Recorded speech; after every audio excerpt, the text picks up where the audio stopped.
ha, ha, copii frumoși! Văd că sunteți sănătoși!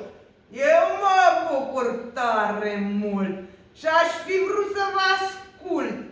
Poezii și cântecele, toate întregi și frumușele, lângă Doamna spuse toate, dar timpul nu e departe. Voi sosi anul acesta doar la ușă sau la fereastră, ca să vă urez de bine, să scăpăm de pandemie. Știu că sunteți cuminței și deștepți și frumușei. Cu online nu merge bine, m-ați surprins chiar și pe mine.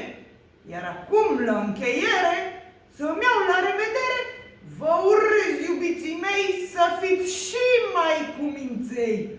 Să ascultați de părinți, să-i faceți fericiți. Să ascultați pe doamna Mia, că mă învață doar de bine. Sănătate vă urez și un Crăciun ca în povești. Ha, ha,